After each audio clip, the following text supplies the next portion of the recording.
Hi friends, welcome to Metro Story. Yes, Mahanadi வந்து shoot up வந்து போயிட்டுருக்கு இல்லையா? ஸோ 1 to 15க்குள்ளே தான்.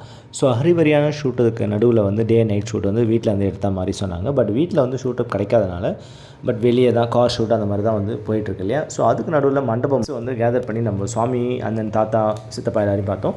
ஸோ இப்போ ரீசெண்டாக இப்போ வந்து அப்டேட் கொடுத்துருக்காரு நம்மளுடைய கிருஷ்ணா வந்து பார்த்திங்கன்னா ஆஃபீஸில் வந்து இருக்கிற மாதிரி. ஸோ ஃபுல்லாக அவர் வந்து எம்ப்ளாயி இல்லையா, இன்ஜினியர்.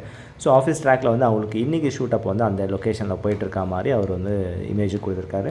ஸோ ஆஸ் யூஷுவல் இன்றைக்கி சீரியலில் பார்த்த மாதிரி காவேரி அந்த கிருஷ்ணா வந்து ஐயப்பன் அவங்க இருந்தாங்க இல்லையா? ஸோ அதே மாதிரி இல்லாமல் இப்போ இவருக்கு மட்டும் தனி ஷூட் எதனா ஆஃபீஸில் போதா, ஸோ ஃபங்க்ஷன் டைமில் வேறு எதனா இஷ்யூ வந்து தனியாக எதனா ஹேண்டில் பண்ணுற மாதிரி கிருஷ்ணாவை காமிக்கிறாங்களா ஆஃபீஸ் ட்ராக்கில் அப்படின்ற மாதிரி ஷெடியூலிங் இருக்குது. பிகாஸ் மண்டபத்துலேயும் ஷார்ட்டஸ் போயிட்டுருக்கு. இவருக்கு இப்போ இன்றைக்கி அங்கே வந்து ஷூட் இல்லை மண்டபத்தில், இங்கே தான் வந்து போயிட்டுருக்கேன்.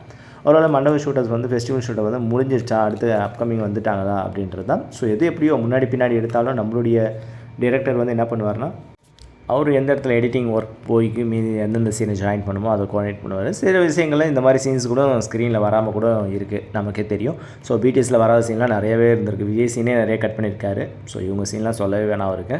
வெயிட் பண்ணி பார்ப்போம் ட்ராக் எந்த மாதிரி போகுதுன்னு. ஸோ ஃபங்க்ஷனில் வேறு எதனா சம்பவம் இருக்கா அப்படின்னு நம்ம தொடர்ந்து பேசிகிட்டே இருக்கோம். அதுக்கு இன்னும் அஃபிஷியல் கன்ஃபர்மேஷன் வரல, வந்ததுன்னா அதை நான் அப்டேட் பண்ணுறேன். தொடர்ந்து நம்ம சேனலை வந்து சப்ஸ்கிரைப் பண்ணி, ஷேர் பண்ணி, லைக் பண்ணி, கமெண்ட் பண்ணுங்கள். தேங்க்யூ.